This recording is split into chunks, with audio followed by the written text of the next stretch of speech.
Hello friends, તમારું સ્વાગત છે મારા કિચનમાં। તો ફ્રેન્ડ્સ, આજે હું તમારા સાથે શેર કરવાની છું ઇન્સ્ટન્ટ ખમણની રેસિપી।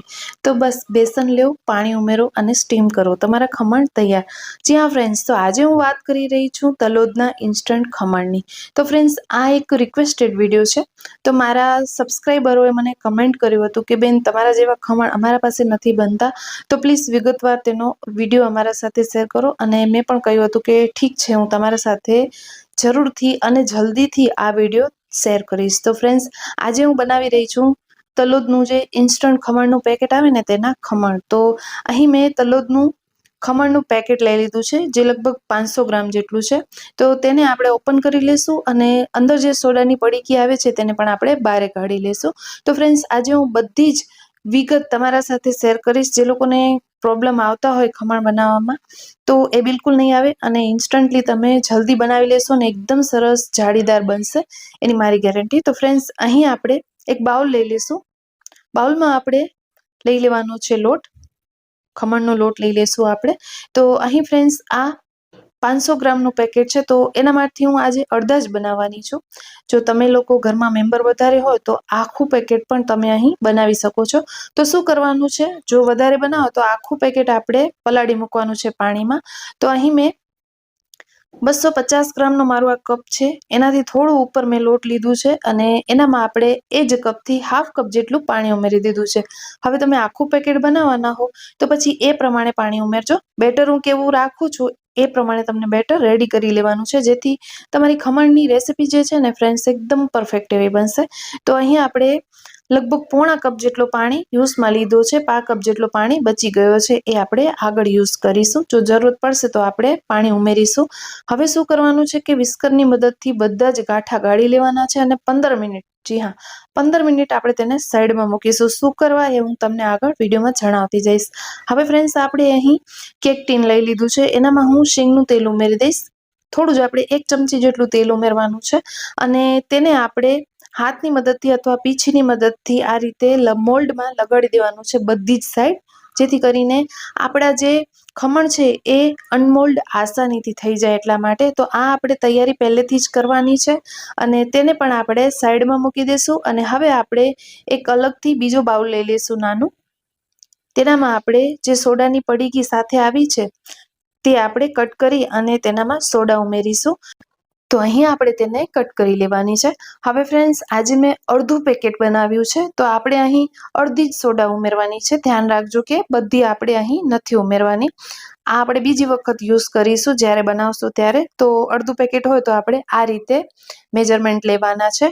હવે આપણે તેને બાઉલમાં ઉમેરી દીધું છે અને હવે આપણે ફ્રેન્ડ્સ 2 થી 3 ચમચી જેટલું પાણી ઉમેરી લેશું, અથવા તમે આશરે પણ ઉમેરી શકો છો, પણ બહુ વધારે પાણી નહીં ઉમેરવાનું। હવે ફ્રેન્ડ્સ, શું કરવાનું છે કે આપણે અહીં આ સોડાને ગાંઠા ગળે ને ત્યાં સુધી મિક્સ કરવાનું છે, કારણ કે આ જે સોડા આવે છે ને એના સાથે બેસન પણ મિક્સ હોય છે। તો સોડા અને બેસન બંને મિક્સ હોય છે, જેથી કરીને તેના ગાંઠા થઈ જાય છે। તો આપણે પાણી નાખી અને 5 મિનિટ સુધી તેને રહેવા દેવાનું છે। તો ધ્યાન રાખજો ફ્રેન્ડ્સ કે 5 મિનિટ સુધી આપણે તેને ગાંઠા ગળે ને ત્યાં સુધી આપણે તેની વાટ જોવાની છે અને 15 મિનિટ આપણે ખીરાને રેસ્ટ આપવાનું છે। મતલબ કે આપણે જે બેસનનો ઘોલ રેડી કર્યો છે ને ખમણ માટે, એને આપણે 15 મિનિટ રેસ્ટ આપવાનો છે। ઇન્સ્ટન્ટ ભલે છે ખમણ, પણ આપણે 15 મિનિટ તેને રેસ્ટ આપીને પછી જ ખમણ બનાવવા, જેથી કરીને બેસનનો જે લોટ છે સરસ એવો ફૂલી જાય, પરિણામે તમારા ખમણ જે છે સરસ એવા સ્પોન્જી બને, એકદમ જાળીદાર બને।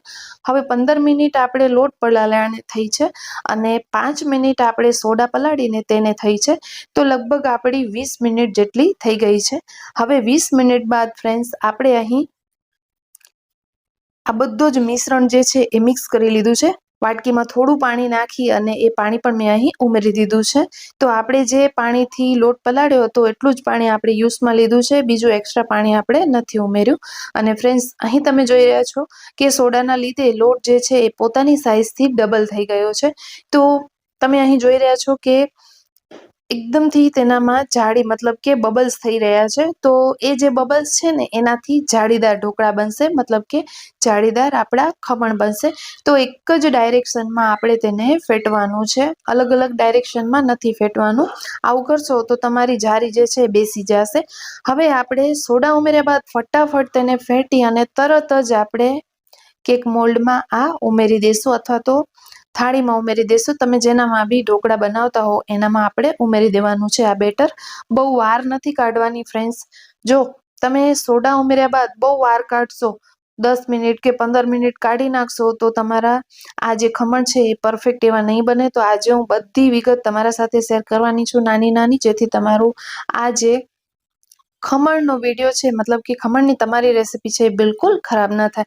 તો અહીં ઢોકળિયાને મેં પહેલેથી જ ગેસ ઉપર સ્ટીમ કરવા માટે મૂકી દીધું હતું. પાણી થોડું એક્સ્ટ્રા જ ઉમેર્યું છે, સ્ટેન્ડ ઉમેરી દીધું હતું. ઉપર આપણે ખમણ મૂકી દીધા છે, મતલબ કે ઢોકળા થવા માટે મૂકી દીધા છે, અને ઉપર આપણે એક થાળી ઢાંકીશું. હવે આપણે ઢોકળિયાને બંધ કરી દઈશું.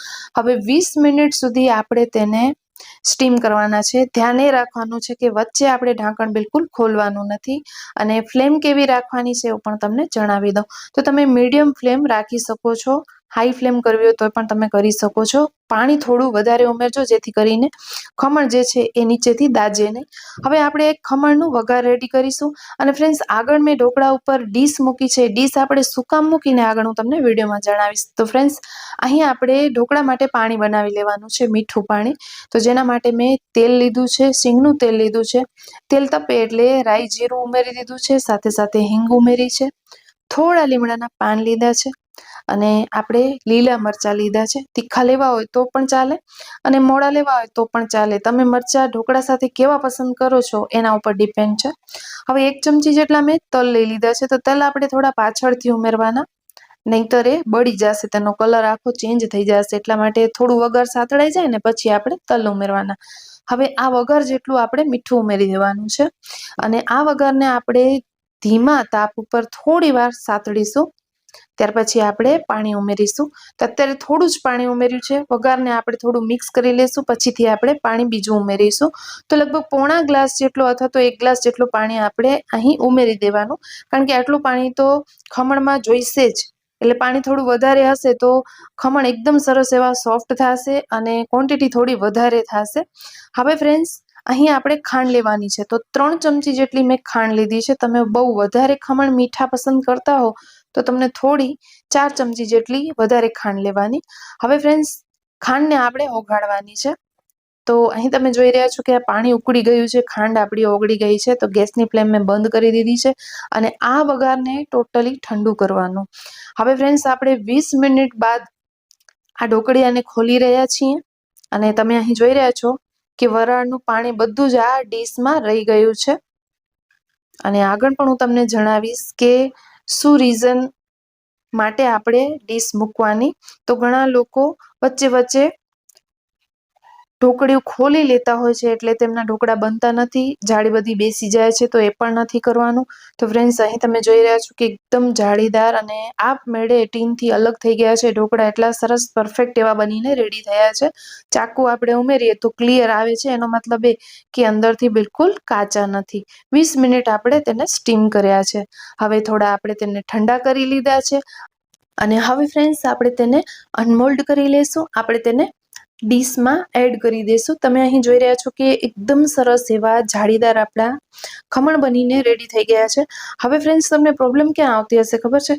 કે તમે જ્યારે સ્ટીમ કરતા હશો ને ઢોકળા, ત્યારે ઘણાની આદત હોય કે વચ્ચે વચ્ચે ચેક કરવા જોઈએ. તો 15 મિનિટ ન થાય ને ત્યાં સુધી તો ખોલવાનું જ નથી. 20 મિનિટ કે 15 મિનિટ સુધી તમે તેને સ્ટીમ થવા દેશો ને તો એ વરાળ, ઢોકળિયામાં જે વરાળ હોય ને એ બહાર નહીં નીકળે, અને એ વરાળથી સરસ એવા ઢોકળા આપણા જાળીદાર બફાઈ જશે. તો ઘણાના એ રીતે નહીં બનતા હોય. તો આ નાની નાની ટિપ્સ હું તમને વિડીયોમાં જણાવતી જાઉં છું, જેથી કરીને તમે બીજી વાર ઢોકળા બનાવો ને તો એકદમ સરસ એવા પરફેક્ટ બને. હવે ફ્રેન્ડ્સ, આપણે ઠંડા કરી લેવાના આ ખમણને, અને ઠંડા થયા બાદ આપણે વઘાર પર ઠંડુ કરી લીધું છે. હવે ઠંડુ વઘાર આપણે ઉપર રેડવાનું છે. ધ્યાન રાખજો કે આપણે ગરમ વઘાર નથી રેડવાનો, અને ખમણ પણ ગરમ ન હોવા જોઈએ. જો બંને ગરમ હશે કે બંનેમાંથી એક પણ ગરમ હશે ને તો તમારા ખમણ જે છે એ ગીચો થઈ જશે. એટલે ધ્યાન રાખજો કે આ બંને ઠંડા થાય ને પછી જ આપણે એના ઉપર વઘાર રેડવાનું છે. તો અહીં આપણે વઘાર જે પણ બનાવ્યો હતો પાણીવાળો એ ઉપર બધું જ રેડી દીધું છે. અને આ ઢોકળા તમે જોઈ રહ્યા છો કે બધું જ વઘાર જે છે એ પી લીધું છે. એના લીધે એકદમ અંદરથી પોચા થશે ઢોકળા. ઉપર આપણે થોડી ધાણાભાજી ઉમેરી દઈશું. સાથે સાથે આપણે લીલા નારિયેળનું મતલબ કે જે પાણીવાળું નારિયેળ હોય તેનું આપણે ખમણ કરી લીધું છે એ આપણે ઉપર ઉમેરી દઈશું. ત્યાર પછી ફ્રેન્ડ્સ આપણે તેના મનપસંદ કાપા કરીશું. તો ફ્રેન્ડ્સ તમને બીજી ક્યાં ક્યાં પ્રોબ્લેમ આવે છે ઢોકળા બનાવવામાં, આ ખમણ બનાવવામાં, તો આગળથી તમે મને એ વિગત લખીને તમે મને જણાવજો તો હું તમને કમેન્ટમાં પણ જરૂરથી રિપ્લાય કરીશ, જેથી કરીને તમારી ખમણની રેસિપી બિલકુલ બગડે નહીં. તો ફ્રેન્ડ્સ આગળ મેં ખમણ ઉપર થાળી શું કામ ઢાંકી હતી ને એ પણ હું તમને જણાવી દઉં, જેથી કરીને તમને ખ્યાલ આવે. તો ફ્રેન્ડ્સ અહીં આપણે વચ્ચે કટિંગ પણ કરી લઈશું. મનપસંદ તમે તમારી કટિંગ કરી શકો છો. તો આપણે ખમણને સ્ટીમ કરવા માટે રાખીએ ને ફ્રેન્ડ્સ, એટલે આપણે થાળીને ઢાંકી દેવાની. તમે થાળી હોય કે કોઈ વાસણમાં જેનામાં બી ખમણ બનાવ્યા હોય ને એને આપણે કવર કરવાના, જેથી કરીને વરાળના જે પાણી હોય ને વરાળનું પાણી એ ખમણ ઉપર પડવું ન જોઈએ. જો એ પાણી ખમણ ઉપર પડશે ને તો ઘણી વખત એના લીધે પણ તમારા ખમણ જે છે બગડી જતા હોય છે, કારણ કે ઉપરથી જારી બેસી જતી હોય છે અને વચ્ચેનો જે ભાગ હોય ને એકદમ ચીકણો થઈ જતું હોય છે. એટલે પરિણામે તમારા ખમણ પરફેક્ટ બનતા નથી. તો જ્યારે પણ તમે ખમણ બનાવો ને એટલે ખમણને ઉપરથી કવર કરી દેવાના, જેથી કરીને વરાળનું પાણી એનામાં ન પડે અને જાળી એકદમ સરસ એવી થાય. અને અહીં તમે જોઈ રહ્યા છો ફ્રેન્ડ્સ મેં કટ કર્યા છે આ ખમણ કેટલા સ્પોન્જી બન્યા છે, કેટલા પોચા બન્યા છે. અને જાળી પણ તમે જોઈ રહ્યા છો, ક્યાંયથી પણ આ જે ખમણ છે એ કાચા નથી લાગી રહ્યા. પરફેક્ટ અહીં આપણે તેને સ્ટીમ કર્યા છે. તો લગભગ 15 થી 20 મિનિટ લાગશે. પછી બધાની ગેસની ફ્લેમ અને શેનામાં તમે કઢાઈયામાં બનાવો છો કે સ્ટીમરમાં બનાવો છો તો એ પ્રમાણે તમને એટલી વાર લાગશે. પણ મિનિમમ હું જણાવું ને તો 15 મિનિટમાં તમારા આ જે ખમણ ઢોકળા છે એ બની જવા જોઈએ. હવે ફ્રેન્ડ્સ આપણે તેને કટ કરીશું. તો તમે અહીં જોઈ રહ્યા છો કે એકદમ સોફ્ટ બન્યા છે. અને ફ્રેન્ડ્સ ગળામાં બિલકુલ ડચુડો ન વરે એ રીતે આપણે બનાવે છે. આપણે બેસનમાં કંઈ જ નહોતું ઉમેર્યું, જે પેકેટ આવ્યું હતું એઝ ઇટ ઇઝ આપણે એ પેકેટના જ ખમણ બનાવ્યા છે. તો આઈ હોપ કે ફ્રેન્ડ્સ આજનો વિડીયો તમને ગમ્યો હશે. જો ગમ્યો હોય તો પ્લીઝ વિડીયોને લાઇક કરજો, શેર કરજો. અને હા ફ્રેન્ડ્સ, ચેનલ પર નવા આવ્યા છો તો સબસ્ક્રાઇબ જરૂરથી કરજો, જેથી આવવાવાળા બધા જ નવા નવા વિડીયોઝની નોટિફિકેશન મળતી રહે અને સૌ પ્રથમ તમે મારા વિડીયોને જોઈ શકો. તો ફ્રેન્ડ્સ આ ખમણ આપણે ટેસ્ટ કરીને પણ બતાવીશું કે કેવા બન્યા છે. તો ફ્રેન્ડ્સ ખરેખર એટલા અંદરથી જ્યુસી બન્યા છે ને કે તમે બનાવશો ત્યારે જ ખબર પડશે. આઈ હોપ કે આજની મારી રીત તમને ગમી હશે. ફરી મળીશું, ત્યાં સુધી આવજો.